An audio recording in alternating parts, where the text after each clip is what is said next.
I have wanted to do this for so long.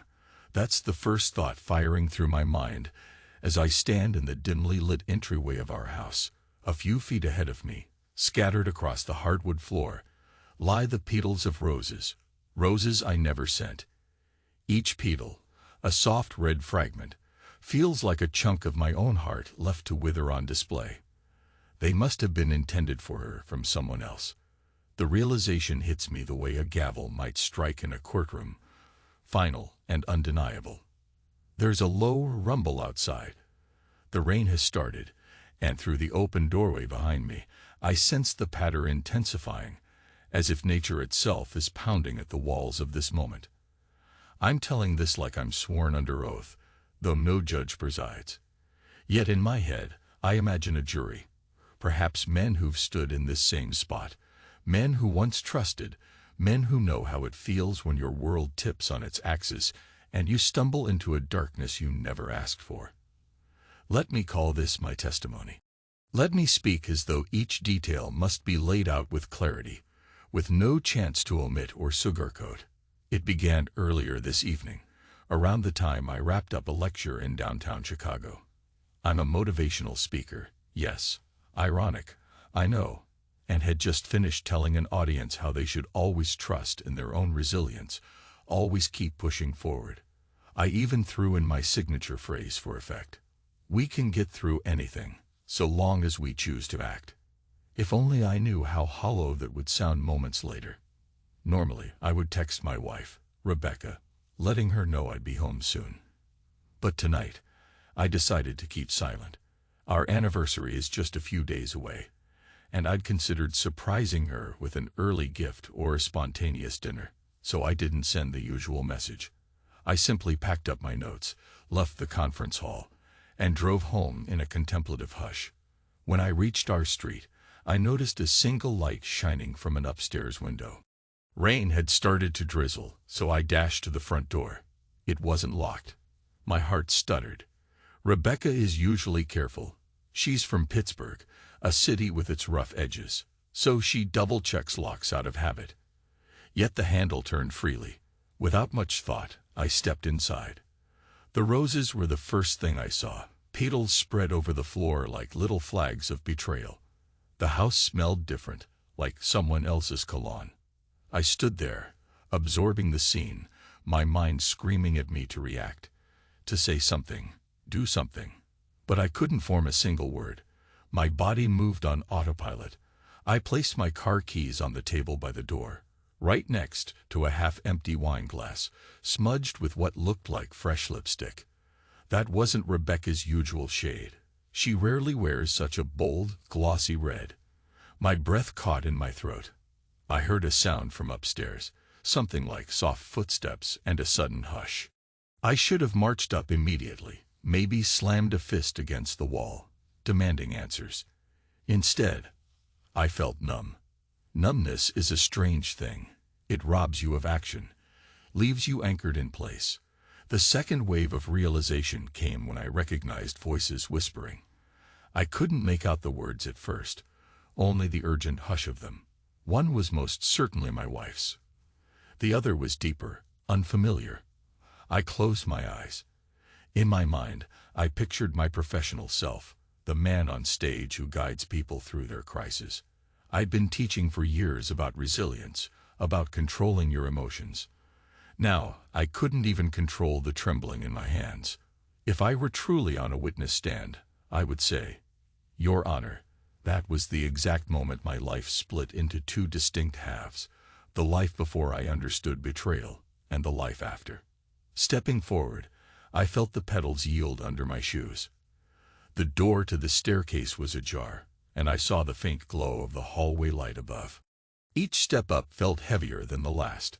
I tried to recall how many times I'd walked this same staircase with a kind of carefree confidence, coming home to my wife, smiling after a day's work.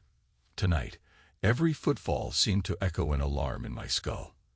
At the top of the stairs, the master bedroom door was slightly open. The corridor was silent now, as though they sensed my presence. Slowly, I nudged the door. Inside, Rebecca stood wrapped in a towel, hair damp and body glistening, as if she'd just come out of the shower. The overhead light was dim, but I could see a shape move on the other side of the bed. Someone tall, with short cropped hair. He was adjusting his shirt, or maybe his belt. My eyes darted between them. From her trembling hands clutching the towel to him fumbling with the top button of his pants. An open suitcase rested near our closet. This was my witness exhibit if ever I saw one. A scene of raw, undeniable infidelity. Before I could speak, she whispered, "How good it is that he doesn't know." There was a microphone on the dresser. My microphone I sometimes use for voiceovers and online lectures. It was on, the green light blinking. My mind reeled. Was she recording something? Or was the lover listening in from another device? I couldn't piece it all together right then. Her words echoed in my head with jarring clarity. She hadn't been talking to me, obviously. She was addressing him. That phrase was for him, for their twisted bubble of secrecy. Not for me. Not for this marriage. Not for this life I thought we had. I froze in the doorway, my heart pounding so loudly I half expected them to hear it. Our eyes met. Hers were wide and terrified, ringed in something that looked like guilt and anger all at once. He turned toward me, and for a moment I caught sight of David Ellis. Yes, I recognized him from social events in the neighborhood. I never spoke to him at length, but I knew he worked in finance, a well-off broker who liked to attend charity galas.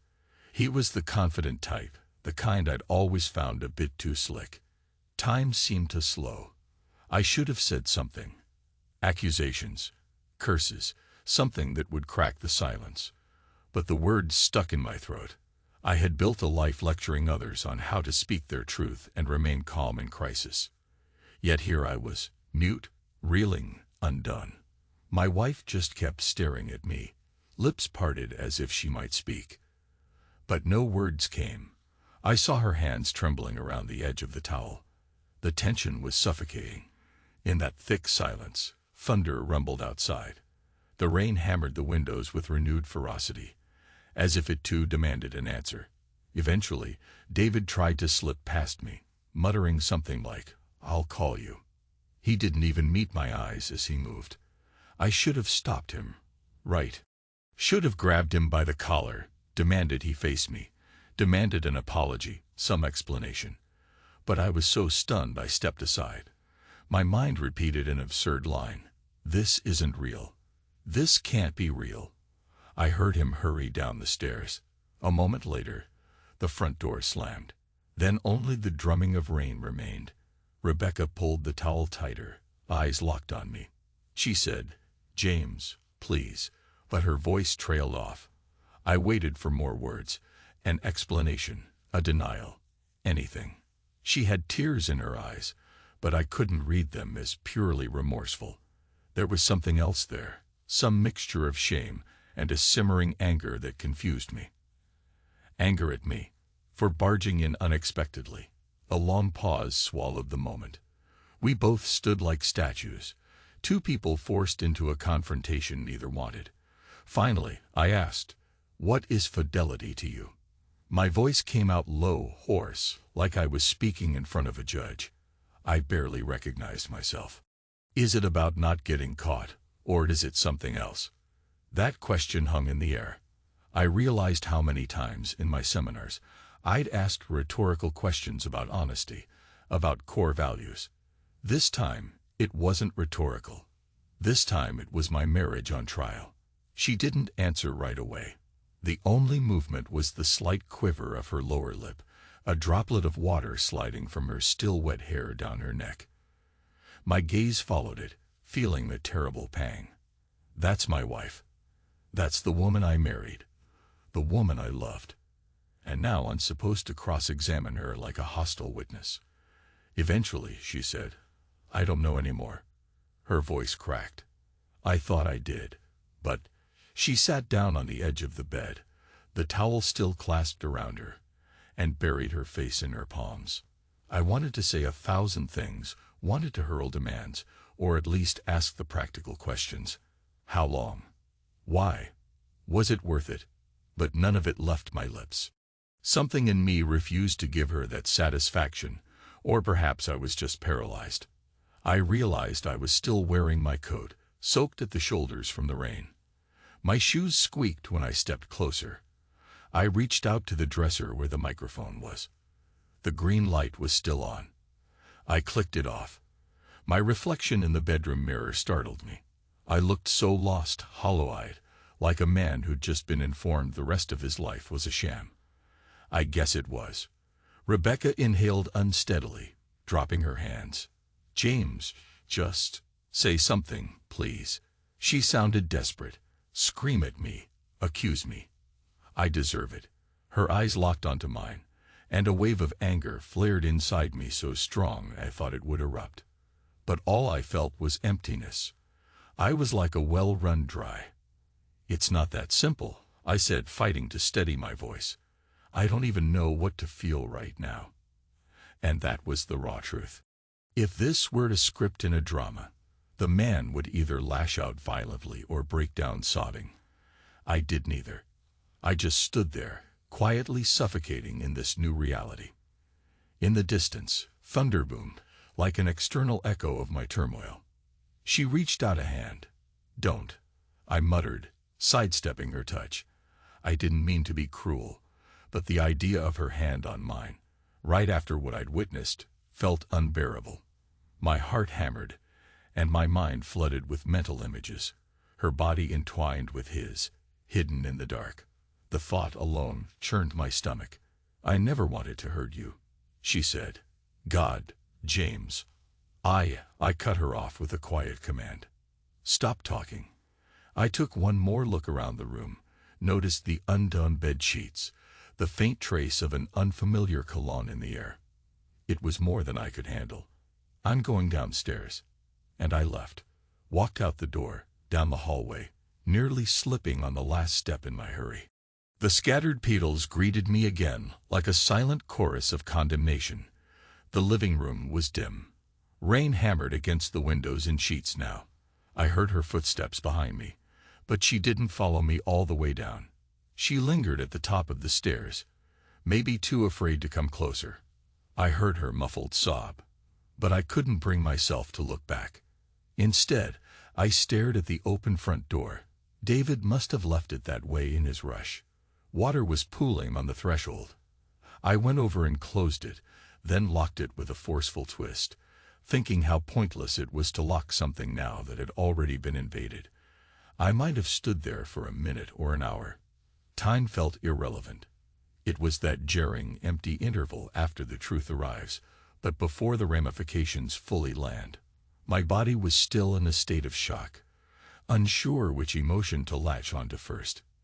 Anger, shame, sadness, they all vied for position, leaving me stranded in numbness. At last, she made her way down the stairs. Her footsteps were hesitant, and when I glanced over, I saw she'd changed into a simple sweatshirt and leggings, hair still damp. She approached carefully, as if I were some spooked animal that might bolt or lash out. For a moment, we just stared at each other. Her eyes were red-rimmed from crying. I wanted to ask how long she'd been seeing him, whether she even loved me, or if this was all some big mistake. But I remained silent. She moved to the couch and sank onto it. "Looking at me," she said softly. "I never planned for it to go this far. I'm so sorry, James." Her voice trembled with genuine remorse, I think, but part of me questioned everything she said, as though every word was a performance. "Why?" I asked, because that felt like the only word I could muster. She exhaled shakily. I felt alone.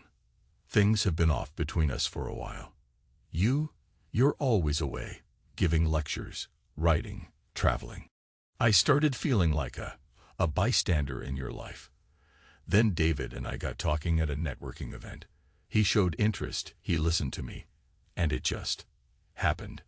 Her eyes flicked to the petals on the floor, as if remembering the moment he gave her those roses, or the moment she expected them. I never wanted it to blow up like this. I let out a brittle laugh, no humor in it. "So you never wanted me to find out, is that it?" My voice felt foreign, cold. "And what about fidelity? We used to talk about trust, about building a life together. Do you even believe in that anymore?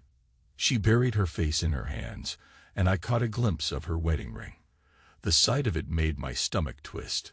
I don't have a good answer, she said, voice muffled. I can't defend myself in a way that makes sense. I let it happen. I'm sorry. It was then I realized the depth of my pain. A pain so vast it seemed to swallow my ability to react. My entire identity as her husband was compromised. The house we shared, the life we built, it felt tainted. A flash of lightning illuminated the room, revealing the tear-streaked lines on her face. I walked to the couch and sank down, leaving a careful distance between us. Water dripped from my coat, forming a small puddle on the floor. What are we supposed to do now? I asked quietly. I wasn't sure if I was addressing her or the universe itself. I don't know, she whispered. She looked so small, so frail. This was the woman I once believed I would grow old with, the woman who baked me a special chocolate cake on my birthday, because she knew how much I loved it, the woman I told all my ambitions and secrets to. Now she felt like a stranger I couldn't bear to touch. We sat like that for a while, the storm outside raging like a reflection of the turmoil within these walls. Eventually, she reached out, not to touch me, but to take a throw blanket from the arm of the couch. She offered it to me, a silent gesture. I took it, more from mechanical politeness than anything else, and placed it over my lap. My clothes were damp, my bones felt cold. But inside, a different kind of coldness was spreading, one I didn't know how to thaw. The night stretched on with an agonizing slowness. We tried to talk. She explained bits and pieces. How she met David Ellis at a mutual friend's event. How it started as innocent chats about finances or her new bakery expansions. How she felt seen, complimented. I listened, or at least I stared at her, while words tumbled from her lips. In my head, I replayed every moment of the last year, trying to spot the warning signs. Perhaps all those late texts she once brushed off as just business, or the subtle changes in her demeanor. Hindsight was cruel. It made me feel incompetent, as if I should have noticed. After she finished, a heavy silence hung in the air. My chest felt hollow, yet an undercurrent of anger simmered, threatening to surge at any moment.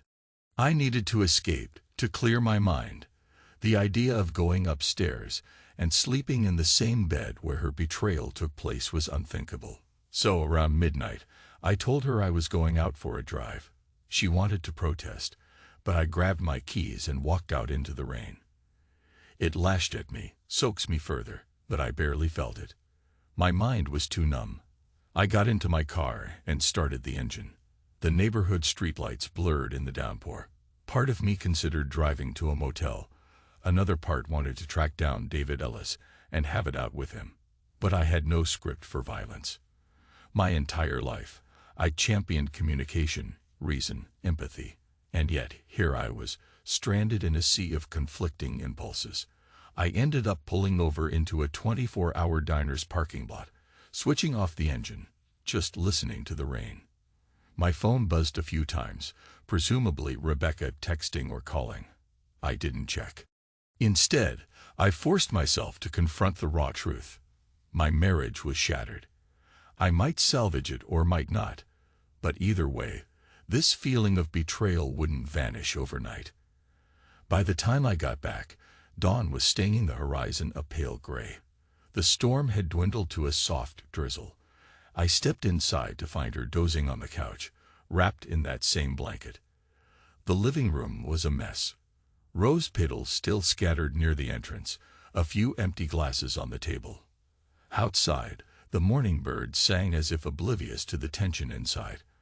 I slipped off my wet coat and left it on a chair. She stirred when I approached, blinking in confusion. "James? God, you're soaked." I nodded, my eyes burning with sleepless exhaustion. "Couldn't sleep," I said stiffly. She sat up. "I was so worried. I didn't know if you'd come back or—" "I'm here," I interrupted, wiping raindrops from my face. My voice sounded lifeless, drained. "I won't vanish. This is my house too." She swallowed hard. Nodding, I realized I needed a hot shower and dry clothes. We drifted into a mechanical routine. I went upstairs, trying not to look at the disheveled bed. I took a long shower, letting the water scald me in the vague hope it might wash away the bitterness. It didn't. When I emerged, the house smelled of coffee. She'd made a fresh pot. I found her in the kitchen, both hands around a mug as if seeking comfort from its warmth. She offered me a second mug in silence. I took it, sipped, felt the heat sting my lips. We stood at opposite ends of the island counter, two strangers in a place meant to be home. Finally, she said, "James, we need to decide what we're going to do." I exhaled. My eyes flicked to the window, where the rain now fell softly, an almost gentle patter. "I know," I murmured, "but I still can't see straight. I can't." I struggled to phrase it. "I have to process this. And I'm not sure how." She set down her mug, tears gathering in the corners of her eyes. "I'll do anything you need.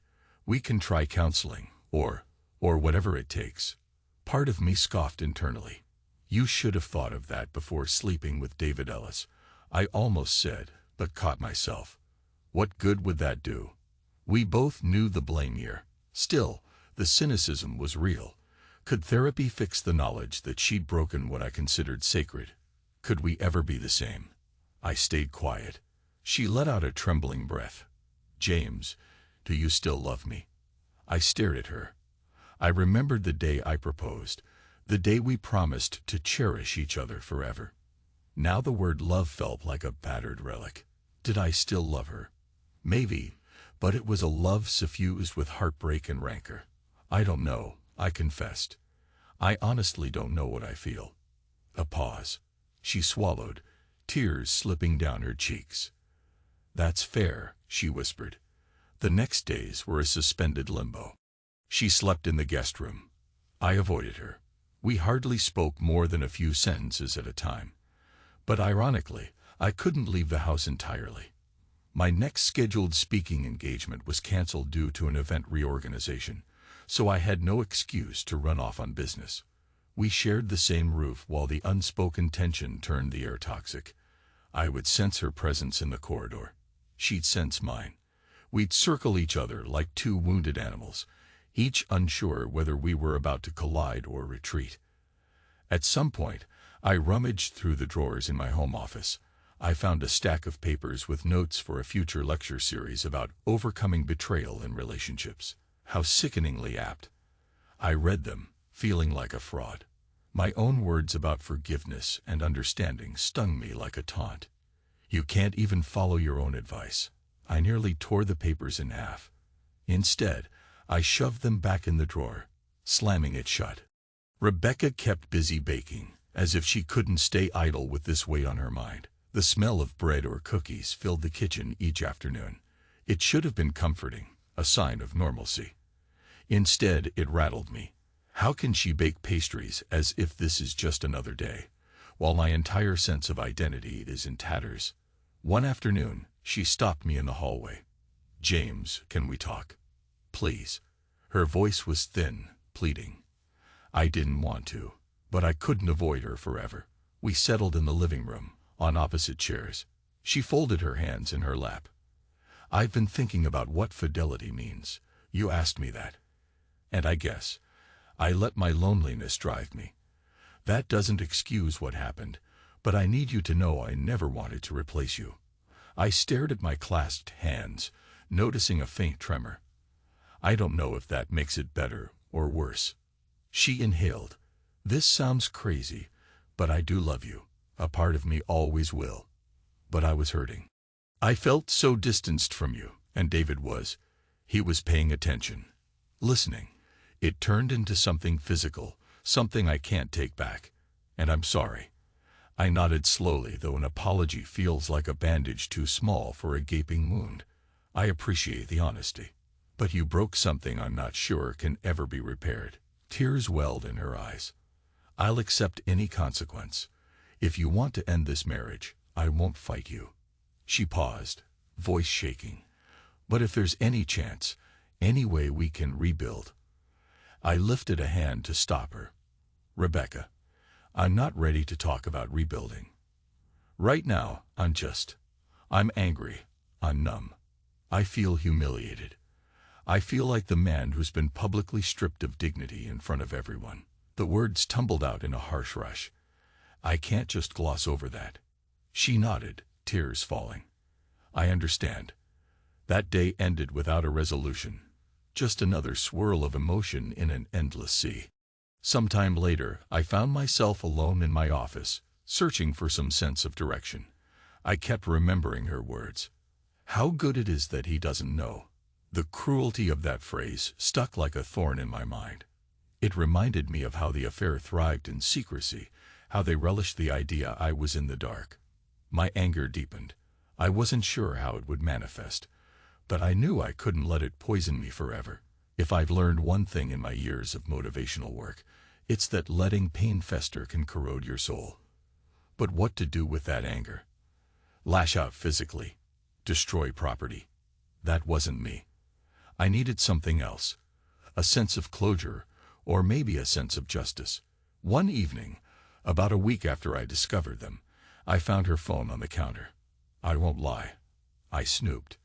I opened her text messages, scrolled until I found David Ellis's contact. The conversation was exactly what you'd expect. Secret rendezvous, stolen kisses, little confessions. I felt sick. Then I noticed a text from him she hadn't responded to. We should talk. I feel terrible about everything. Let me fix this. Fix this. That phrase dripped with arrogance. I wanted to respond. Some savage part of me thought about luring him somewhere, humiliating him. But I put the phone down. I realized that in the end, he was just a symptom of a deeper problem. One that lay between Rebecca and me. Days blurred into weeks. The tension in the house took on a quiet monotony. We had to address daily chores, grocery shopping, bills, but we'd do it in near silence, only exchanging the necessary words. She continued sleeping in the guest room. I avoided touching her. The memory of what I saw that first night still haunted me. The image of David with his belt half undone, her in a towel. Sometimes I woke in a cold sweat, reliving it. Then, one evening, she approached me with trembling resolve. James, I can't do this indefinite limbo. If you want a divorce, we should move toward it. I don't want to keep hurting you by just existing here. A part of me wanted to sign the papers on the spot. But I hesitated. There was still a raw chord in me that didn't want to lose everything we'd built. Or maybe I just wasn't ready to see the final blow. So I said, I'm not sure yet. She nodded, swallowing tears. I'll be staying at my parents' place in Pittsburgh for a while. I think maybe space is best. That took me by surprise. But another part of me was relieved. Maybe this distance would let me breathe. Okay, I said. If you think that's best. She said she would leave in a couple days, after sorting out some logistics. I watched her pack with a vacant sense of unreality. We were essentially acknowledging our marriage might be over, but neither of us used the word finished. That day, I retreated to the backyard, letting the late afternoon sun warm my face. It wasn't raining now. The sky was a brilliant orange, mocking me with its beauty. I kept replaying the last few years, my lectures, my travels, her new bakery venture, how we gradually drifted into separate worlds. Maybe I thought a vow of marriage was enough to keep us anchored. But it wasn't. I realized, with a bitter pang, that I had some share in this fiasco too, in the sense that I neglected her emotional needs. Yet betrayal is betrayal. She had crossed a line, and that wound might never fully heal. When she finally left, the house became a hollow shell. I roamed from room to room, feeling the ghosts of our happier times. I avoided our bedroom, not wanting to see the bed again. In the quiet, my thoughts shifted. A notion formed. I needed a form of release, not just from the heartbreak, but from the sense of being powerless. Some men might act with immediate violence. I felt no desire to do that. Instead, a different plan emerged in my mind, one that might appear as vengeance, but deep down, I knew it was more about liberation. I recall the line from one of my own motivational scripts. Sometimes, letting go of illusions is the only path to freedom. Mending or leaving, I had to free myself from the weight of unspoken rage. I decided to do something unconventional. I rummaged through my files, found contact info for certain influential people, event organizers, corporate sponsors, major donors. In the world of business and social networking, David Ellis was known as a rising star. With a few phone calls, I discreetly arranged to give a new talk at a business symposium, one I knew David would attend. I framed it as a special lecture on adversity and moral accountability. The idea was risky, but a quiet excitement flickered in me. This would be my platform, my chance to reveal truths, to reclaim my sense of dignity. I wasn't going to name him publicly, but I could speak to a powerful lesson about betrayal, and I wanted him in the audience. That next week, I poured my soul into preparing the speech. Late at night, I'd pace in my office, writing and rewriting lines on a yellow notepad, imagining the moment I'd stand at the podium. Part of me wrestled with the ethics of it, using my professional stage to call out personal betrayal. But the bigger part insisted that I needed to speak my truth. This was not revenge in the sense of inflicting harm for harm's sake. Rather, it felt like a liberation of the truth that had been bottled inside me. On the morning of the event, I arrived early at the venue, a large auditorium. The sponsor had promoted the talk as Resilience in the Face of Unexpected Trials. I gave them a vague summary about personal challenges, heartbreak, the works. They were thrilled. The auditorium filled with a modest crowd, including mid-level executives, entrepreneurs, a few folks from the finance sector. David's circle. I spotted him near the back, wearing a crisp suit, leaning against a column. He looked more tense than usual, perhaps uncertain how I'd handle a public stage. I walked onto the platform. My heart pounded with adrenaline. The old part of me, the calm lecturer, tried to take over, but the rawness of my emotional wounds made my voice thick. I began with a general preamble, talking about how adversity can strike from any direction, financial, personal, or otherwise. Then I paused, letting my gaze sweep the audience. Sometimes, I said, adversity comes from betrayal. Betrayal by those we trust most. Your partner, your closest ally. And that betrayal, my friends, can be a blade that cuts deeper than any physical wound. The audience was still. I could almost taste the tension in the air. David, in the back, stood rigid, arms folded. I continued, choosing my words carefully, speaking like a man addressing a courtroom. Betrayal is not about a single act. It's about the rupture of a foundation you thought was unbreakable. It's about realizing that everything you believed safe and sacred might be an illusion. A hush swept over them. I told them a story, careful to omit names, about a husband who came home one rainy night to find his wife and another man, how the red petals left on the floor were the shards of a dream. I didn't mince words about the pain, the numbness, the sense of utter disorientation. I saw a few older men in the audience shift uncomfortably, as if they recognized the scenario all too well. I saw younger faces, brows furrowed, caught up in the drama. And I saw David, white-faced, staring with what could only be described as dread.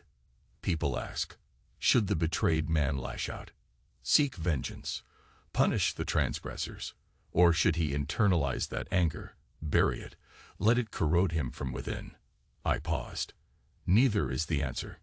Misdirected anger leads nowhere but further destruction, and burying it only ensures it explodes later. True healing demands that we confront the truth, speak it, allow ourselves to experience the heartbreak, the rage, the loss, and then let it go. I shifted, letting the weight of my next words settle. Might there be consequences for the betrayers? Yes, truth has a way of surfacing, a way of unraveling lies and illusions. Sometimes that means the relationship ends. Sometimes it means social or professional fallout. But real liberation comes not from orchestrating elaborate revenge. It comes from stepping out of the shadows and no longer hiding your story. A woman in the front row dabbed her eyes, evidently moved. I closed with a final reflection.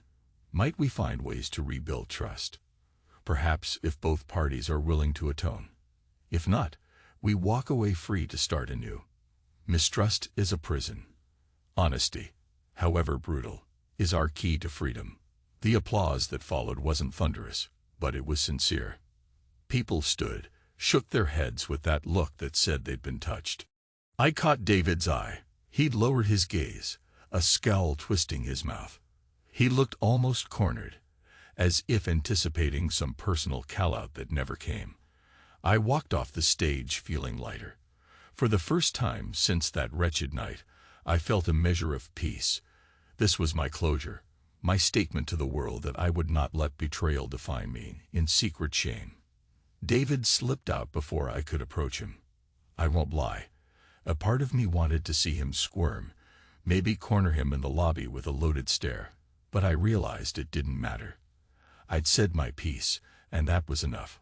On my drive home, the city lights blurred past, and I found myself breathing steadily for the first time in weeks. When I got home, the house was dark. Rebecca was gone, of course, in Pittsburgh, yet I didn't feel that haunting emptiness this time. I felt resolute. I flicked on the living room light, tidied up the coffee table. The rose petals were long since cleaned, the last reminders of that night vacuumed away. But the memory of them remained. Still, it felt less suffocating now. The sense that I'd publicly owned my narrative gave me strength. A day later, I got a call from her. I took a breath before answering. "Hello." Her voice was quiet. "I saw a clip of your talk. A friend sent it to me. James, you..." She hesitated. "You were brilliant." I closed my eyes. That's not the word I'd use. "I'm sorry," she said softly. "But you were honest. That's what I mean by brilliant. You told the truth." Silence fell between us for a moment, dense with unspoken emotion. Then she ventured, "Where does that leave us?" I thought of the vow we made and the vow she broke. A swirl of conflicting feelings rose, but I answered calmly, "I'm done living a lie. We can't pretend this never happened. If we can't move forward with a genuine commitment and atonement, then we shouldn't stay chained in a broken marriage. I told you I'm not sure if I can forgive you. That's still true. But I also don't want to hate you forever." She sniffled. "I understand. I miss you. I'm not expecting that to fix anything. But I want you to know." I leaned against the wall. "I miss who we were," I admitted. "But that couple doesn't exist anymore." A pause. "So do you want me to come back?" I hesitated, feeling a rush of conflicting impulses. "I'm not certain. I think we both need more time. For now, let's stay apart." Her voice caught on a sob. "Okay," she whispered. "But promise me we'll keep talking, at least." "Yeah," I said quietly. "We'll talk." We hung up, and I found myself staring at the phone in my hand.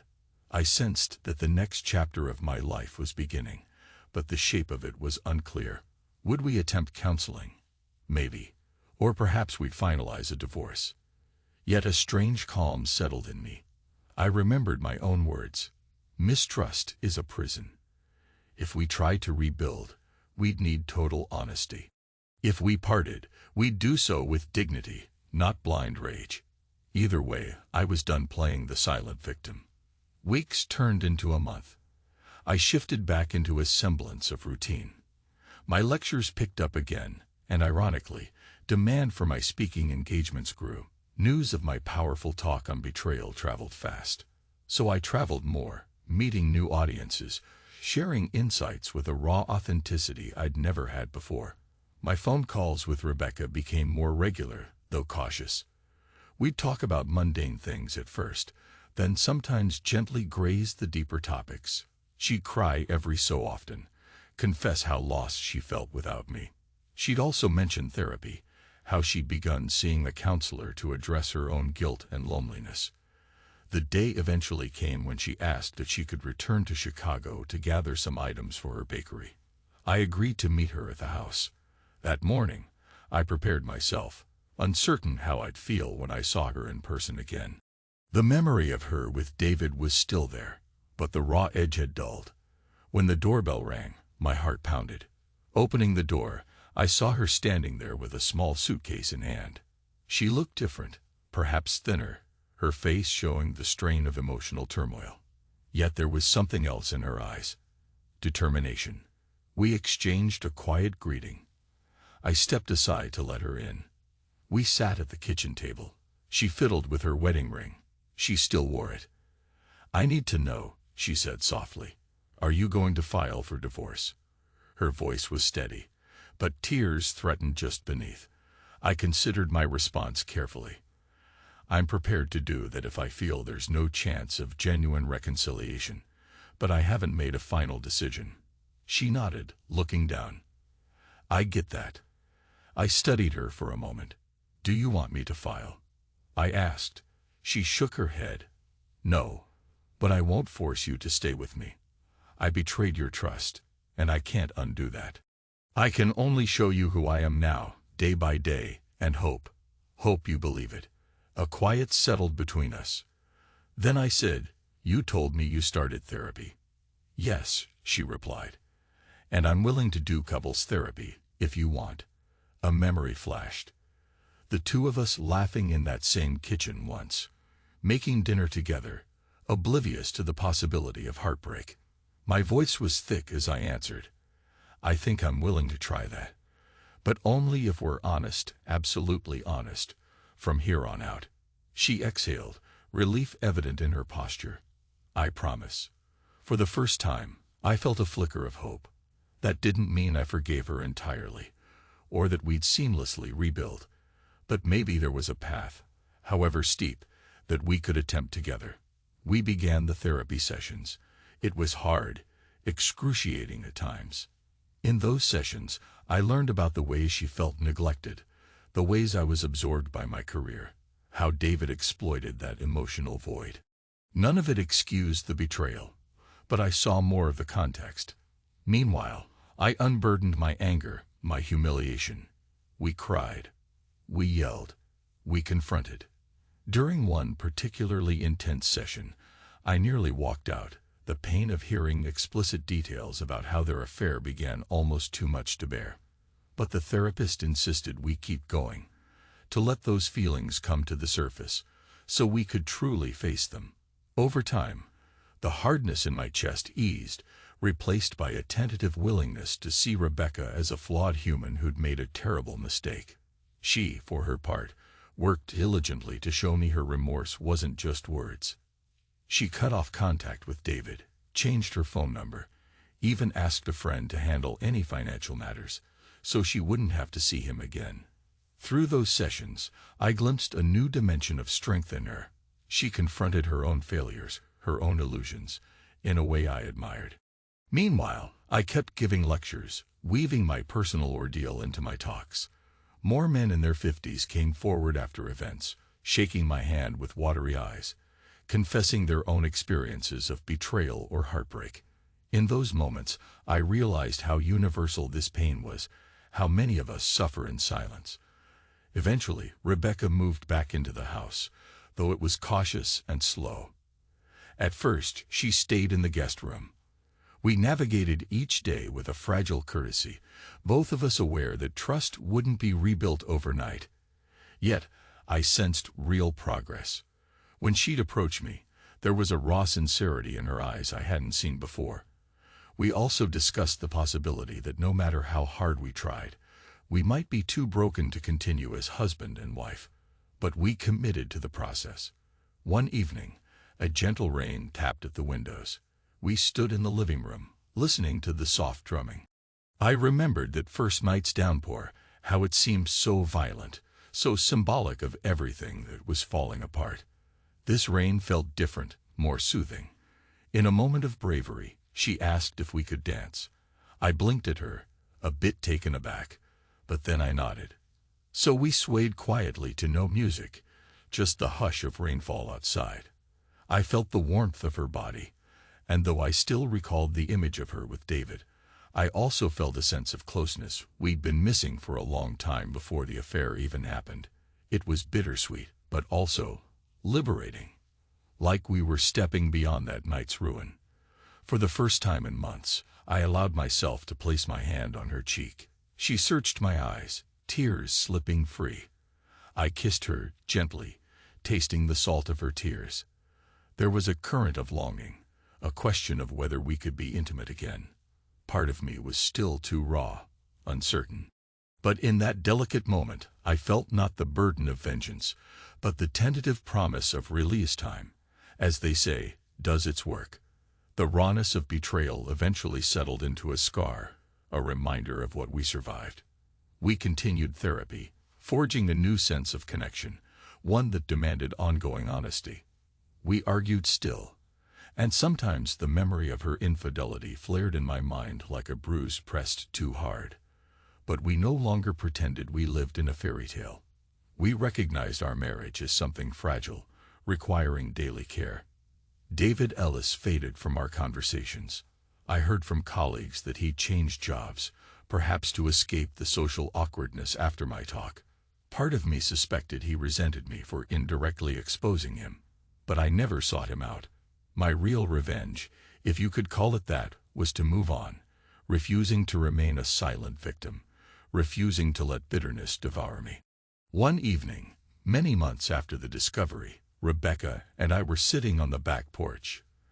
The air was warm, with a faint breeze rustling the garden. I gazed at the sky, thinking about how far we'd come. Then, out of the blue, she asked me, "Do you regret giving me a second chance?" I was silent for a long moment, taking in the hum of cicadas, the flicker of lightning bugs. Finally, I said, "I regret what happened. I regret the pain. But if we can build something stronger, then maybe it's not about regret at all. Maybe it's about learning how to be real with each other." She leaned her head against my shoulder, and I let her. Her voice was small. "I'll never be able to undo the hurt I caused, but I promise I'll spend every day showing you what fidelity can mean." I stroked her hair absently, mind drifting to the memory of those rose petals scattered on the floor. They once symbolized my heartbreak. Now they felt like a symbol of a past that we acknowledged but refused to be ruled by. "Just keep being honest," I murmured. "That's all I ask." I closed my eyes, hearing the steady rhythm of my own heartbeat. In that space, I recognized a truth. What we call revenge is often a misguided attempt to erase our pain by inflicting it on another. But real healing, real freedom, comes when we face the pain head-on, speak it, and refuse to let it dictate our future. That is the liberation I found. Mistrust was my prison, but honesty, harsh, complicated honesty, became the key. In the end, there was no perfect resolution, no magical transformation that erased all wounds, but we kept going, stumbling, pausing, then moving forward again. Our marriage remained a daily work in progress, sometimes overshadowed by fear, other times lit by surprising bursts of warmth. One thing was certain: the man I was before that night no longer existed. In his place stood someone who understood that betrayal, once exposed, could become a catalyst for deeper truths about our failings, our hopes, and our capacity for renewal. Sometimes, late at night, I'd recall my old lectures about personal growth. I'd realize how superficial they once sounded compared to the life I was living now. I understood the meaning of resilience in a way no stage performance could convey. And though a part of me would always ache for the innocence I lost, I found a strange gratitude for the lesson. I discovered that vengeance wasn't the answer. The real release came from confronting the truth, from shedding all illusions, from forging or discarding bonds in the clear light of honesty. Maybe that's why, when I drift into sleep these days, I no longer replay the image of David in my room, nor the scattered petals. Instead, I see a threshold, a door that's half open, letting in the quiet hush of rain. Beyond it lies whatever future I choose to shape, with or without Rebecca. And in that lingering hush, I feel the steady pulse of my own heartbeat, reminding me that I have survived. I have faced betrayal and let go of the impulse to destroy in return. I have found a form of freedom in speaking the truth, and though I still bear the scar, I know it no longer owns me.